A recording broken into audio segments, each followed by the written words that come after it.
डायन की हकीकत। डायन किसे कहते हैं और डायन को किस तरह हमारे दादा उस्ताद ने हासिल किया, जो जिंदा इंसानों के कलेजे चबाया करती थी।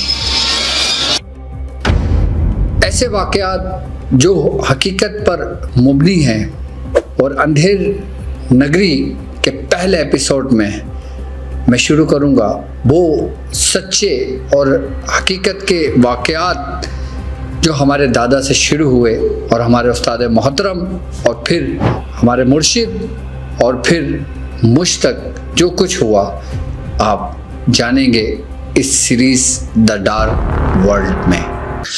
बिस्मिल्लाहिर्रहमानिर्रहीम। अस्सलामु अलैकुम वरहमतुल्लाहि वबरकातुहू। द डार्क वर्ल्ड यानी एक अंधेर नगरी, यानी अनदेखी दुनिया के ऐसे राज जो अमलियात की दुनिया में बहुत मायने और पुरअसरार और अपने अंदर वो हकीकत को छुपाए हुए जो आज के दौर में नापैद होते जा रहे हैं। ऐसे उस्ताद भी आज के दौर में नहीं हैं और ऐसे वाक़यात अब सुनने को देखने को नहीं मिलते। और वो हकीकत की दुनिया कि जिन राजों से पर्दा उठाने के लिए मैं मौजूद हूँ कि मैं आपसे उन वाक़यात शेयर करूँगा कि जब मेरे वालिद मोहतरम, मेरे मुर्शिद, मेरे उस्ताद मोहतरम कि जब मैं इस रास्ते में सन 1998 में जब मैंने कदम रखा तो उस वक़्त मेरी उम्र 16 बरस थी और मेरे वालिद मोहतरम की उम्र उस वक़्त 38 बरस थी, यानी 38 साल। 38 साल यानी कि जवानी के पूरे उरूज के दिन। और हमारा इब्तिदाई वक्त कि उस वक़्त जब मेरे मुर्शिद अपने उरूज पर थे और जब मैं इस रास्ते पर आया तो मैंने अपने मुर्शिद से सिर्फ और सिर्फ इस अनदेखी दुनिया, द डार्क वर्ल्ड, यानी कि एक ऐसा रास्ता जो अमलियात की तरफ जाता हो, उसकी मैंने सबसे पहले अपने मुर्शिद से तलब की। क्यों? क्योंकि वो एक ऐसे उस्ताद थे, उस वक़्त थे कि जिन्होंने अपने 23 साल ज़िंदगी में बसर कर चुके थे और मज़ीद वो अमलियात की दुनिया से रूहानियत की दुनिया में कदम रख चुके थे और फिर रूहानियत की दुनिया से फिर आगे के मामलात में कदम रख चुके थे। कि वो वक्त वो था कि जब कुछ ही लोग, गिनती चुनती के लोग हुआ करते थे। एक शब हम ऐसी क्लिनिक के बाहर बैठे हुए थे जिनमें मेरे मुर्शिद थे, मैं था और मेरे साथ दो मेरे पीर भाई जो मुझसे सीनियर थे, वो उस वक़्त वहाँ मौजूद थे। तो ऐसी बातें हो रही थी तो उस वक़्त मैं हुजूर अपने वो वाक़यात, वो हकीकत बताया करते थे कि जो उन्होंने देखा, जो उन्होंने सीखा, जो उन्होंने समझा, जो उनको उनके मुर्शिद ने बताया, उनको उस्ताद ने बताया। आज मैं आपको वो वाक़या सुनाऊंगा कि जब मेरे मुर्शिद के जो उस्ताद थे, जिनका नाम था उस्ताद, उनका जिक्र शायद आपने सुना हो मियाँ हुजूर की ज़बानी। मियाँ हुजूर के इब्तिदाई वक्त में कि जब मियाँ हुजूर की उम्र 15 बरस थी, ये वाक़या है सन 1974 और 75 के दरमियान का। अगर मियाँ हुजूर की पैदाइश 1960 की है तो 75 में मियाँ हुजूर की उम्र 15 बरस बनती है। तो मियाँ हुजूर ने जब इस दुनिया में कदम रखा तो 15 बरस के थे।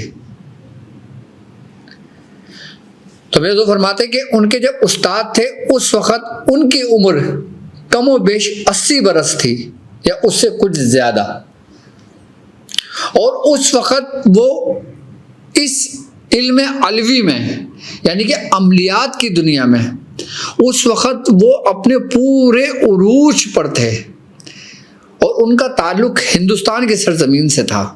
वो हिंदुस्तान से पाकिस्तान तशरीफ लाए थे, और ये वाकया में हुजूर बताते हैं कि हिंदुस्तान ही की सरजमीन में वो वाकया पेश आया।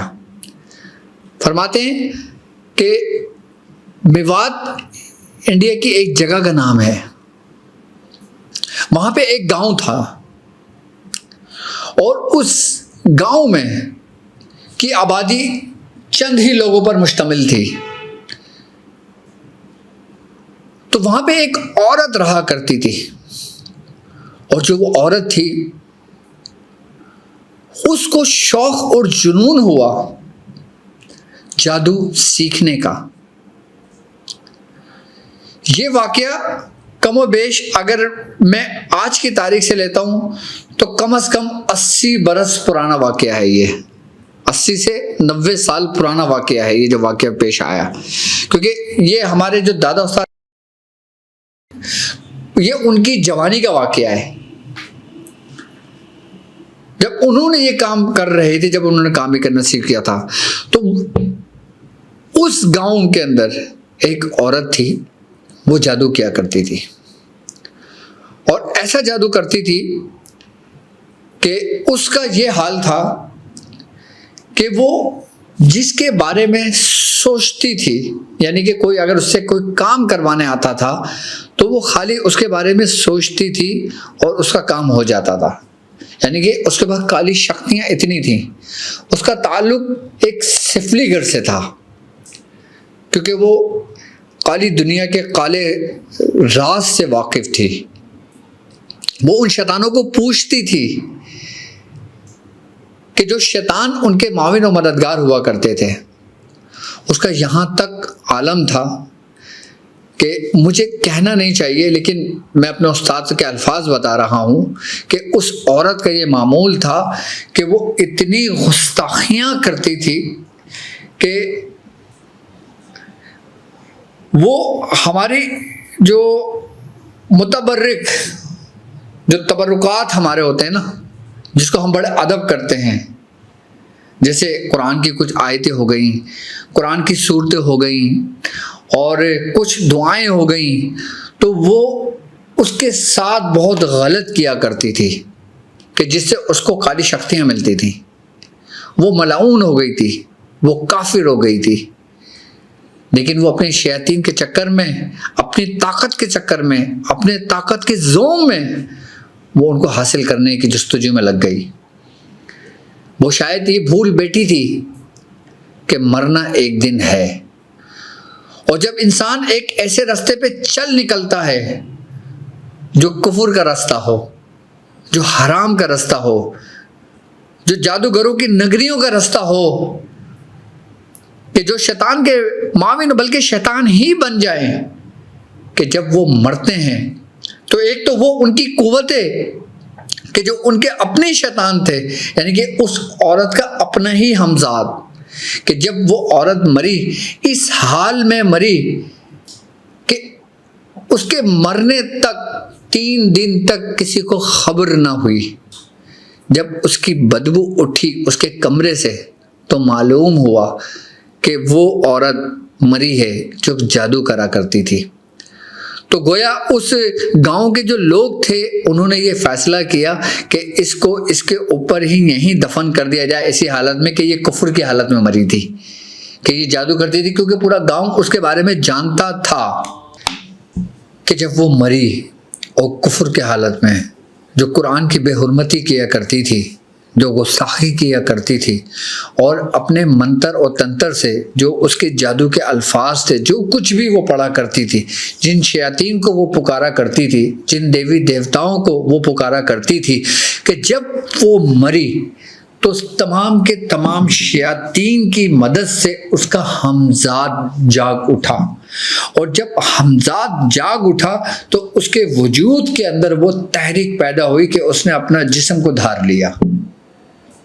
कि जब वो मरी 3 दिन बाद खबर हुई तो वहाँ के जो लोग थे, उस गांव का जो नवाब थे, उन्होंने ये फैसला किया कि इसको इसी हालत में दफन कर दिया जाए। इसकी जो कोठी थी वो उसको वहीं बंद कर दिया जाए। तो गोया उसको वहीं दफना दिया गया, वहीं सब कुछ कर दिया गया। तो जब 3 दिन गुजर गए, उसको दफन कर दिया, उसको कर दिया। तो उसके कुछ दिनों के बाद उस कोठी से आवाजें आती थीं,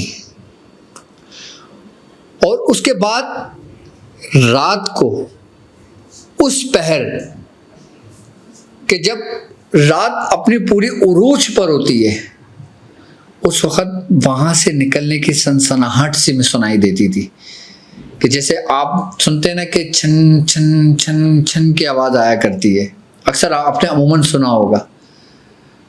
तो मेरे मुर्शिद बताते हैं कि उस वक्त ऐसी आवाज़ें शुरू में आवाज़ें सुनाई दी। उसके बाद गांव के अंदर ये होने लगा कि दस्तक दरवाजे पे दी जाती, और जब आधी रात हो जाती और जब दरवाजे पे दस्तक होती, तो जब अंदर से कोई शख्स पूछता कौन है और गेट खोलता, तो उसकी मौत वाक़ई हो जाती। यानी कि ये वही डायन थी जो पूरी शैतान बन चुकी थी, जिसने अपने वजूद को धार लिया था। उन शयातीन ने जो उसके अंदर दाखिल हो गए थे, वो खुद तो मर चुकी थी, उसकी रूह तो निकल चुकी थी, वो तो अजाब में मुब्तला थी, लेकिन वो शयातीन जो उसके ज़ाहिर उसके माविन और मददगार थे, उन्होंने इसको डायन बना दिया। फिर ये वाक़या यूं ही उस गांव में चलता रहा। मेरे मुर्शिद फरमाते हैं कि कम से कम 11 अमवात उस गांव में हो चुकी थी। हर शब जब आधी रात हो जाती, किसी न किसी घर पे दस्तक दी जाती, जब वो खोलता तो उसी वक्त वो गिर जाता और उसकी मौत वाक़ई हो जाती। जब लोगों ने देखा कि ये तीसरी चौथी मौत हो चुकी है, तो उसकी वजह क्या है, तो जब देखा तो मालूम ये हुआ कि घर में दस्तक होती है और एक औरत हाजिर होती है, एक औरत आती है, वो उसका कलेजा चीर देती है, जिससे वो उसकी मौत वाक़ई हो जाती है। बाकायदा तौर पे उसके जो सीने का जो हिस्सा है ना, ये हिस्सा ऐसा लगता है कि जैसे किसी जानवर ने खाया हो जब उसकी बॉडी मिलती थी। तो उस गांव के जो नवाब थे वो हमारे दादा उस्ताद को जानते थे, तो उन्होंने उनको ख़त लिखा और उनको गांव आने की दावत दी, उनको सारा वाक़या उनको बताया। उस वक़्त वो जवानी के थे, उरूज के थे। मैं तो फरमाते हैं कि उन्होंने सूरह इखलास पे बड़ी मेहनत और रियाजत करी थी। अपने आखिरी वक्त में वो सूरह इखलास बहुत कसरत से पढ़ा करते थे, बड़ी उन्होंने रियाजत करी थी। कि जब उनको बुलाया गया तो नवाब से उनकी दोस्ती भी थी। जब हमारे दादा उस्ताद यासीन जब वहाँ पर आए, नवाब से मुलाकात हुई, जब उनको सारा माजरा बताया गया, तो उन्होंने कहा ठीक है, मैं इसको हाजिर करूँगा, मैं इसको बुलाऊँगा, ये अपने वजूद के साथ आएगी, लेकिन मुझे कुछ सामान की ज़रूरत पड़ेगी। तो वहाँ के जो नवाब थे, उन्होंने जो दादा ने हमारे सामान का कहा, उन्होंने सामान का बंदोबस्त कर दिया। कि सामान के जिसमें सरकंडे की लकड़ियाँ थीं, कि जिसमें संदूर था और जिसमें दिल था गाय का, और कुछ छुरियाँ थीं, और कुछ उसमें जो बबूल के जो कांटे होते हैं वो कांटे थे, और ये सामान था जो उन्होंने मंगवाया था उन्होंने। और बाकायदा तौर पे उन्होंने लाल कपड़ा बिछवाया था, लाल कपड़ा मंगवाया था। अब हमारे दादा ने कहा कि देखो ये एक ऐसा खेल है कि जब मैं इस डायन को बुलाऊंगा तो दोनों में से किसी के साथ भी कुछ भी हो सकता है, या तो ये मुझे भी ले जा सकती है या मैं इसको ले जा सकता हूँ। अब जब ये मियां हुजूर वाक़या बता रहे थे हमें, तो उस वक्त हमारा इब्तिदाई वक्त था, हमारे भी थोड़े से जिस्म की कैफियत बदलने लगी, हमारे भी रोंगटे खड़े होने लगे, क्योंकि उस वक्त हमने ये कुछ देखा ही नहीं था, हमने सिर्फ वाक़या सुन रहे थे। ये वाक़या सुनकर ही हमारे अंदर जज्बा पैदा हुआ, ये वाक़या सुन के ही हमारा यकीन स्ट्रॉन्ग हुआ, ये वाक़या सुनते ही, ये वाक़या जो बताते थे, हमारे अंदर एक जज्बा पैदा होता था, एक जुस्तजू बढ़ती थी। ये प्रोग्राम, ये ट्रांसमिशन करने का मकसद यही है कि जो लोग मेरे साथ चल रहे हैं उनमें बाकायदा जज्बा पैदा हो, एक शौक पैदा हो कि आगे क्या हुआ, कि किस तरह उन्होंने ये सब कुछ किया और क्या ये मुमकिन था, किस तरह उन्होंने नुकसान पहुंचाया। जब ये वाक़या हम जब सुनते थे ना, तो हमारी कैफियत बदल जाया करती थी। तो फिर हमारे जो दादा उस्ताद थे, उन्होंने सामान मंगवा लिया। उन्होंने कहा कि जो गांव का रास्ता है, मैं उस रास्ते पर बैठूंगा। और उन्होंने फरमाया कि जब ईशा की अजान हो जाए, ईशा की नमाज हो जाए, उसके बाद कोई भी शख्स गांव से बाहर नहीं निकलेगा, अपने घर से बाहर नहीं निकलेगा, अपना दरवाज़ा नहीं खोलेगा, अपनी खिड़कियां नहीं खोलेगा, अपने सारे चिरागों को बंद कर देगा, रोशनी नहीं होगी। रोशनी सिर्फ वहीं होगी कि जहां पे मैं होऊंगा, कि जहां पे मैं उसको बुलाऊंगा। पूरे गांव के अंदर एक जरा सी भी चिंगार अगर जली, यानी कि एक रोशनी मध्यम हुई, एक रोशनी जली चिराग की, तो वो उसको नुकसान होने का अंदेशा है। दादा मैंने ये एहतियात बताई कि भाई ये एहतियात लाजमी होगी करना। फिर हुआ ये कि जब इशा की अजान हुई, सब नमाज पढ़ी और जो जो करते थे सब अपने मामला से फारिग हुए, सब ने चिराग बुझा दिया। अब वो रात क़यामत की रात थी कि उस रात में फैसला होना था, या गांव का, या उस्ताद का, या फिर उस डायन का। अब हुआ ये कि हमारे जो उस्ताद थे, हमारे दादा उस्ताद थे, उनका एक चेला था, वो उनके साथ साथ था, उनका ठेला उठाए फिरता था। तो जो गांव का रास्ता था, वहां से तकरीबन हर 10 कदम पे एक सरकंडा लगाया। अब जैसे मिसाल के तौर पे मैं आपको समझाता हूँ, एक यूं रास्ता बना हुआ है, एक ही रास्ता है पूरा, ये चारों तरफ गांव है, गांव का रास्ता यहाँ से दाखिल हो रहा है, ये पूरा ट्रायंगल गांव का आ रहा है, ऐसे ये पूरा सर्कल गांव है, और ये पूरा ऐसे रास्ता आ रहा है पूरा, यहाँ से अंदर दाखिल होते हैं। तो जो रास्ता दाखिल होते हैं, यहाँ पे हर 10 कदम पे एक से एक सरकंडा लगाते गए।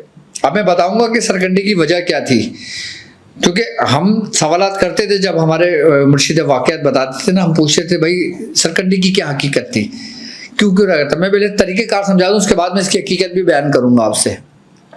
हर 10 कदम पे एक सरकंडा, तकरीबन वो 4 से 4.5 फीट तक उसकी हाइट थी, तो वो ज़मीन पे गाड़ते थे, हर 10 कदम पे वो गाड़ दिया करते थे। तो उस पूरे रास्ते में सरकंडे लगाए हर 10 कदम पे, उस हिस्से तक जहाँ से गांव का रास्ता शुरू होता है, जहाँ से गांव का रास्ता शुरू होता है और जहाँ से वो पहला घर बनता है, वहां से लेके उस रास्ते तक सरकंडे ऐसे लगाए 10-10 कदम पे, और 10-10 कदम पे ऐसे सरकंडे लगाए। और फिर उस सरकंडे के लेके 3 रस्सियां बांधी, एक काले कलर की रस्सी बांधी, एक लाल कलर की रस्सी बांधी, और एक ब्लू कलर की रस्सी बांधी, यानी कि जो आसमानी रंग होता है ना, ब्लू, उस रंग की बांधी। दोनों तरफ से रास्ता पूरा पैक कर दिया। और दादा ने, हमारे दादा उस्ताद जो थे, उन्होंने एक लोटे के अंदर पानी भरा, और लोटे के अंदर पानी भरने के बाद हमारे मुर्शिद बताते कि उन्होंने उस पर कुछ पढ़ा और उस पर दम किया। दम करने के बाद उस लोटे को उठा के, जो जैसे ये टेबल है, ये पूरा गांव है, तो उस लोटे को उठा के उस लोटे को पानी गिराते गिराते गिराते, अब एक लोटा है ना, पानी तो खत्म हो जाना है, लेकिन वो कौन सी कुव्वत थी ऐसी, वो कौन सी ऐसी पढ़ाई थी, वो क्या ऐसे मामलात थे कि वो लोटे में जितना पानी था वो पूरा गांव का सर्कल घूम गया। बड़ी हैरत हुई थी हमें सुनकर ये, कि जब उन्होंने हमें बताया, उन्होंने पूरा लोटे का पानी, उन्होंने पूरा उसमें उसको पानी गिराया और उस जगह पर आ गए कि जिस जगह पे वो रास्ते का एंट्रेंस थी, जहाँ पे सरकंडा बंधा हुआ था। अब वहाँ पे उन्होंने जो छुरियाँ थी, लोहे की जो छुरियाँ थी, वो 3 हिस्सों में गाड़ी। एक वहाँ जहाँ से वो शुरू हुआ, एक सेंटर में, और एक जहाँ पे वो खुद बैठे वहाँ। 3 इस तरफ गाड़ी, 3 इस तरफ गाड़ी। और फिर उन्होंने वहाँ पे गड्ढा खोदा।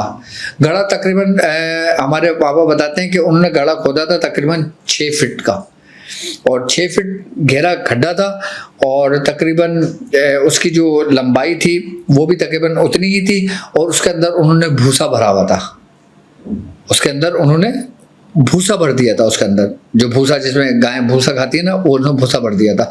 और उसमें लकड़ियाँ डाल दी थी, छोटी छोटी लकड़ियाँ सब डाल दी थी, और उसमें ऐसा तेल डाल दिया था जिसमें आग लगानी थी। उन्होंने वो कर लिया था उस तरीके से, पूरा वो खड्डा खोद के उसके अंदर वो भर के लकड़ियाँ डाल दी थी, और वो सब डाल दिया था। अब हाजिर कर रहे हैं डायन को, अभी ये सारे इंतजाम कर रहे हैं। अभी आई नहीं है डायन, अभी बुलाया नहीं है उसको, अभी सिर्फ उसका जो टाइम होता था ना, वो फिक्स रात को 12 बजे के टाइम होता था कि जब वो निकलती थी वहां से। तो इस टाइम ये सारा काम उन्होंने मुकम्मल कर लिया था अपना।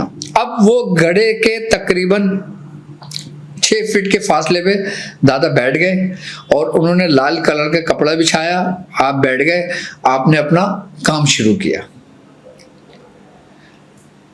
एहतियात बताई कि गांव में एक जर्रा बराबर भी रोशनी नहीं होनी चाहिए, जर्रा बराबर भी किसी घर के अंदर कोई चिराग की एक लौ भी ना हो। क्योंकि अगर किसी भी घर के अंदर वो चिराग की लौ जलती, किसी घर के अंदर या किसी हुजरे के अंदर रोशनी आती, तो हमारे दादा बताते हैं कि वो पूरे का पूरा घर को खत्म कर देती। अब हुआ ये कि उन्होंने पढ़ाई शुरू करी, और जब पढ़ाई शुरू करी, जब उसके आने का टाइम हुआ, वक्त हुआ, तो उन्होंने उस घड़े के अंदर आग लगा दी। अब घड़ा जल रहा है, रोशनी सिर्फ वहीं है, और उससे 6 फीट के फासले पे वो बैठे हुए हैं दूर, और उनके पीछे उनका चेला बैठा हुआ है। और उनके पीछे जो उनका चेला बैठा हुआ है, उन्होंने ये करा कि एक रस्सी पहले अपने बांधी, और दूसरी रस्सी का सिरा अपने चेले पे बांध दिया, उसको अपने पीछे बिठाकर, ताकि उसको भी नुकसान ना पहुंचे। और उसको कहा कि तुम अपना रुख मेरे पुष्ट की जानिब रखना, कि जैसे एक शख्स ये बैठा हुआ और एक ऐसे बैठ गया, एक का रुख इस तरफ है, एक का रुख इस तरफ है। उसको कहा कि तुम्हें ये काम करना है और मैंने ये काम करना है। अब दोनों बैठे हुए फासले पर। अब काम शुरू हुआ, आग लगी, टाइम हुआ। जब वक्त हुआ तो ऐसा फील हुआ कि जैसे कोई तेज हवाएं चलने लगी, और इतनी तेज हवाएं चलने लगी कि ऐसा महसूस होता था कि जैसे ये सब कुछ उड़ाकर ले जाएगी। और उस हवा का प्रेशर इतना था कि उस हवा के प्रेशर से ऐसा लगता था कि जैसे गांव का हर दरवाजा, हर खिड़की टूट जाएगी। और मट्टी, कि जैसे कोई सहरा की मट्टी होती है ना, कि जब मट्टी उड़ने लगती है कि आंखों में कुछ नजर नहीं आता, तो फिर उस तरीके का फील होने लगा। खैर, जब ये पूरा अपने उरूज पर हो गया, कि हमारे मुर्शिद बताते हैं कि जब वो अपनी जगह पे बैठे हुए थे, और जो 6 फीट के फासले पे जो गड़ा था, मट्टी के धुआं ऐसा हो जाते जैसे कुछ नजर नहीं आता। जब इस किस्म का वो पूरा मंजर बन गया, उस वक्त एक औरत जाहिर हुई। इतनी खौफनाक हालत में वो औरत जाहिर हुई कि जिसके बाल ऐसे लटक रहे थे कि जैसे वो कोई सांप हो, और वो औरत पूरी बरहन हालत में थी कि जैसे उसके जिस्म पे कोई कीड़े चल रहे हों, और उसकी आंख कि जैसे अंगारा, कि जैसे आग के शौले,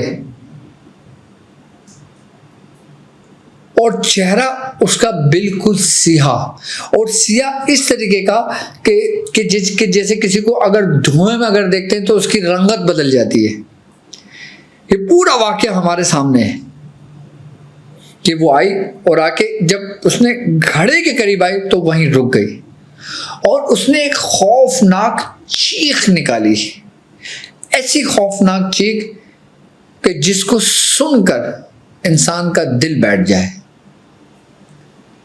उसके बाद हमारे दादा उस्ताद ने अपने पढ़ाई शुरू की और फिर उससे कलाम हुआ और फिर उसने बताया, किसने? उस डायन ने, कि वो इस गांव के एक एक फर्द को मार देगी।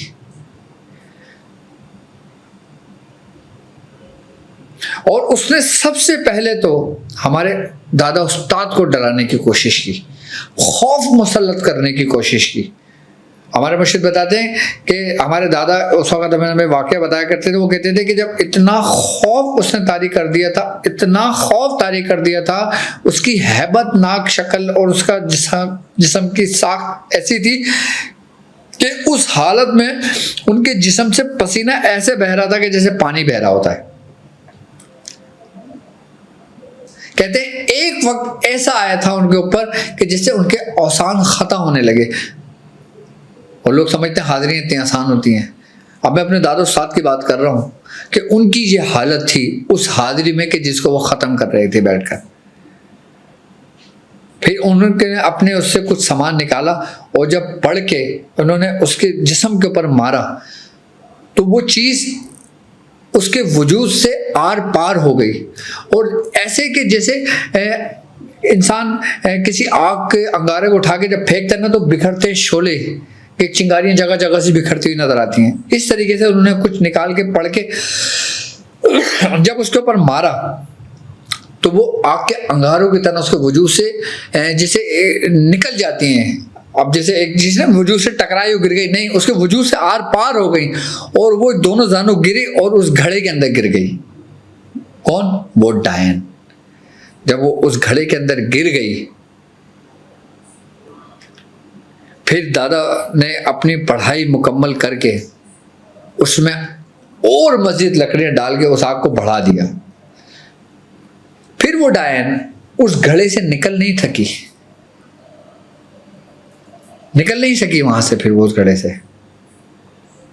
उसके बाद जब वो पूरे आग, वो ये माजरा हमारे मुर्शिद ने वाकया पूरा बताया कि ये तकरीबन पूरी रात इस वाकये में गुजर गई थी।